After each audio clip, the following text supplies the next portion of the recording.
Nous sommes le mardi 15 août 2023. Mesdames et messieurs, bonsoir. Bienvenue à cette édition du journal dédié à l'actualité environnementale sur Planète Terre à Terre TV. À l'image du Café Média Plus et du Café Environnement, le club de presse local a été initié par la Fondation Le Municipal. Ce club se veut être un creuset de rencontres entre les acteurs des médias. L'objectif est de permettre aux professionnels des médias et les acteurs de la société civile d'être édifiés sur les questions liées à la décentralisation. La cérémonie de lancement a eu lieu ce vendredi 11 août à l'ANES de l'Agence nationale pour l'emploi ANPE. Reportage. Le club de la presse locale vient ainsi offrir aux acteurs des médias et de la société civile un cadre d'échange. La cérémonie de lancement du club de la presse locale a eu lieu le 11 août dernier. C'est un projet né d'un constat. Beaucoup de journalistes sont intéressés par les questions de décentralisation, mais n'ont pas accès à l'information, disons, fiable, mais aussi n'ont pas des séances comme ça pour que les acteurs de la décentralisation puissent leur expliquer comment ça se passe dans une commune, comment les collectivités territoriales sont gérées, surtout à l'ère de la réforme structurelle. La séance a réuni plusieurs acteurs de la presse béninoise. Les professionnels des médias ont exprimé leur désir d'être mieux outillés sur les questions liées à la décentralisation. Vous savez, aujourd'hui, il faut certainement se faire former, continuer d'apprendre pour mieux connaître les choses. Parce que quand on parle des questions de la décentralisation, il y a assez d'expressions que nous ne maîtrisons pas. Cette initiative de la Fondation Le Municipal permettra ainsi à plusieurs journalistes de se cultiver sur la question de la décentralisation. Elle reçoit le soutien des autorités gouvernementales. Le gouvernement du président Patrice Talon ne peut que se réjouir des initiatives visant à accroître la fluidité de l'information et la transparence des processus de prise de décision nécessaires à la construction de communautés plus engagées dans la gestion des affaires locales. La surgélation offre plusieurs avantages par rapport à la congélation standard. Elle permet de préserver la qualité et la texture des aliments en réduisant la formation des cristaux de glace. En effet, la surgélation permet de conserver à long terme les aliments tout en préservant leur valeur nutritionnelle. Je vous invite à suivre ce reportage de Freddy Adjarossi qui vous édifiera davantage. Depuis la base, les produits sont congelés, bien congelés là-bas. On fait l'achat, on nous fait sortir, on emballe, on fait une temps sur la voie pour vite venir à la boutique. La surgélation des aliments n'est pas une méthode de conservation nuisible, surtout quand elle est faite dans de meilleures conditions. Dans le cas contraire, diverses maladies en découlent. Quand ces aliments ne sont pas produits dans les conditions optimales de sécurité alimentaire, quand ils ne sont pas stockés dans les conditions adéquates et surtout quand la cuisson de ces aliments-là ne sont pas bien faites, peuvent amener des maladies telles que les intoxications alimentaires. Les énergies utilisées pour la préparation et pour la conservation de ces aliments ont un impact sur l'environnement. La préparation de ces aliments congelés ou surgelés a effectivement un impact sur les gaz à effet de serre du fait des énergies utilisées lors de leur cuisson et même lors de leur congélation, lors de leur transport, lors de leur stockage et tout. On a un système pour garder les produits. S'il y a coupure de 1 à 2 jours, les produits qu'on a payés, supposons le mardi, il y a coupure le mardi, on essaie de vendre. Le mardi soir, on part vite, faire notre achat pour pouvoir couvrir les produits de mardi.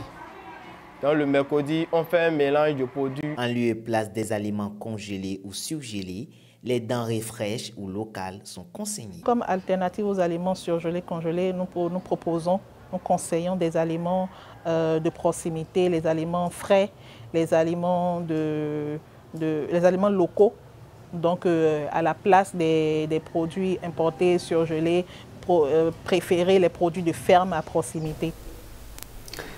La surgélation et la congélation, on en parle toujours. Ce sont deux méthodes de conservation des aliments par le froid.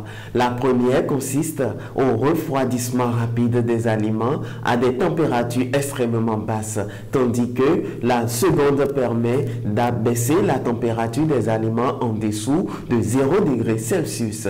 Je vous invite à suivre les explications de Major Toroyesou au micro de Freddy Adjarossi. Les aliments surgelés ou congelés, quand ils sont manipulés et bien stockés, ne sont pas nuisibles en réalité pour la santé humaine. Parce qu'il faut dire que la congélation ou la surgélation sont des techniques de conservation qui consistent à soumettre les aliments à une température très très basse, moins 18 degrés. Et la nuance, c'est que la surgélation, elle, c'est une forme de congélation rapide et à très basse température jusqu'à moins 30 degrés, puis après stabilisation à moins 18 degrés. Donc ces méthodes de conservation en réalité sont pour préserver la qualité nutritionnelle et microbiologique des aliments parce qu'elles ralentissent, voire bloquent la croissance des micro-organismes contenus dans ces aliments-là. Quand ils ne sont pas congelés dans les heures qui suivent leur production, en ce moment-là, ces aliments peuvent être nuisibles pour la santé humaine parce que donc il y aura une prolifération des micro-organismes dans ces aliments-là. Aussi, il y a des recherches qui ont montré que les plats préparés surgelés contiennent des additifs ou des niveaux pas maîtrisés de sucre, de gras, je vais dire des niveaux élevés de sucre, de gras et de sel qui font que forcément ces aliments-là sont pas très sains pour l'organisme, contrairement aux produits transformés. La consommation des plats surgelés, du fait des additifs, on l'a dit tout à l'heure, des additifs qui sont contenus dans ces plats-là, peuvent avoir des risques de maladies très graves, comme les maladies cardiovasculaires, le cancer et j'en passe.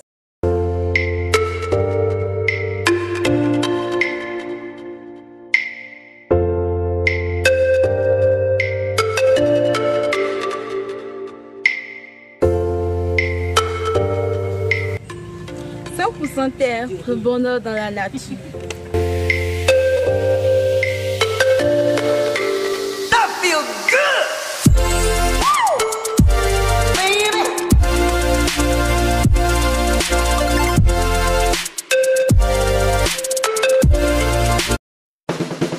Jadis, toujours naturel, toujours jadis.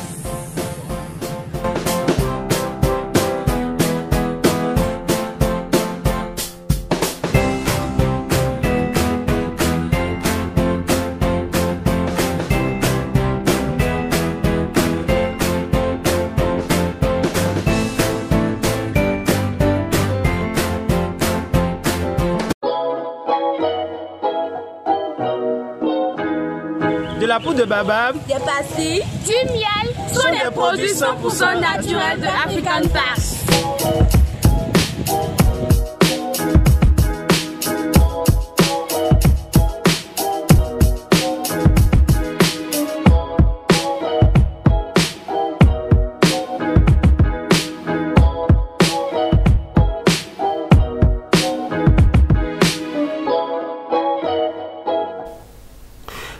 À l'international, avant de clore cette édition, plus précisément en France, où plus de 300 personnes ont manifesté ce 13 août pour dire non au projet agrivoltaïque de 19 hectares porté par Total Énergie.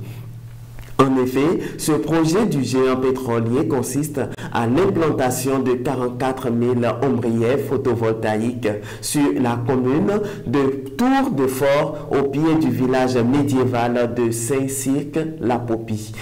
Cet espace est situé en plein cœur d'un parc naturel régional des Causses du Quercy et classé géoparc de l'UNESCO. Pour produire de l'énergie verte, le géant pétrolier compte défricher 19 hectares de bois et pelouses sèches, soit l'équivalent de 26 terrains de foot couverts de 7000 arbres. Mesdames et messieurs, c'est la fin de cette édition dédiée à l'actualité environnementale. Prenez l'habitude de nous suivre sur nos chaînes Terre à Terre Bénin, sur Facebook et YouTube et www.planetterraterretv.bj, notre web. N'oubliez surtout pas de vous abonner, d'aimer et de partager nos vidéos. Contactez-nous également pour la couverture médiatique de toutes vos activités liées à l'environnement. Par-dessus tout, protégez l'environnement parce que l'environnement, c'est vous.